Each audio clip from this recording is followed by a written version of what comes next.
Britons are fleeing London en masse as some parts of the UK experience a seismic shift in demographics. Sarah Firth reports on why so-called white flight is seeing an exodus from cities and suburbs with dominant ethnic populations.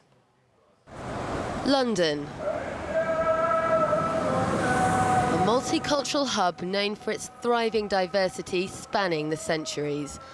But research by social think tank Demos reveals that while London remains as vibrant as ever, it's perhaps not as integrated as some people might think. London has experienced a huge amount of what's called white flight.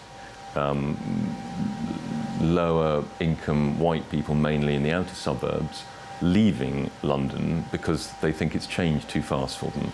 One of those people is Jane Kelly. Having lived in London most of her adult life, she's seen firsthand the cultural shift and is now looking to move house as she feels the area she lives in has lost all sense of community. All the people I knew when I moved in here have gone. They've all moved away.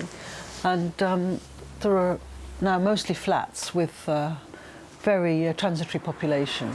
But perhaps surprisingly, it seems many of the older generation of migrants who live round here and have settled and built up businesses agree that integration is not working as well as it maybe should. The ethnic cultural diversity in London is part of what makes London great. So why do you think we're seeing a lot of talk about these sort of problems arising? Well, to be honest with you, it's foreign people, is more or less these European people. They're just interested to do a short journey, make the money and then run off the country, and that's it.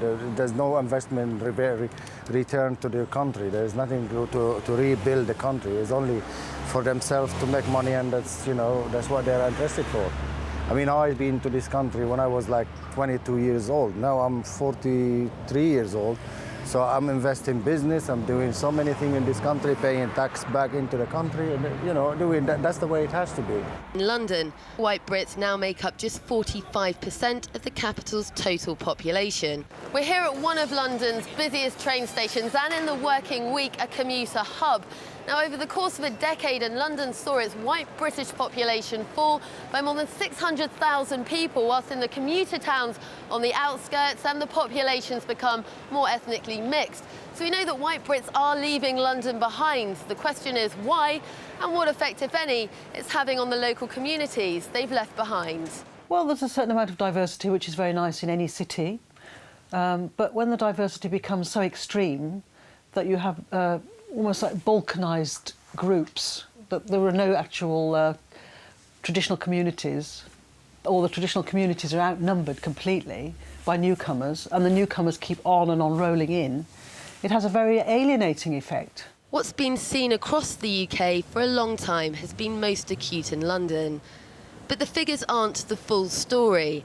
Avoiding ethnic communities does play a role in so-called white flight, but evidence shows that race may not be the main driver. I think the main thing about that white flight reminds us of is that there is a problem.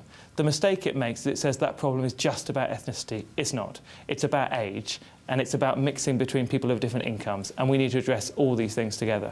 There are now concerns Britain could see yet another immigration surge at the end of this year, when some 21 million Romanians and 7 million Bulgarians will be free to travel and work across the EU.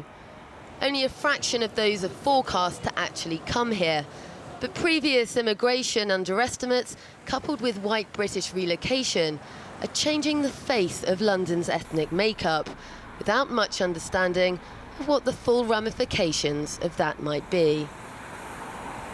Sarah Firth, RT, London.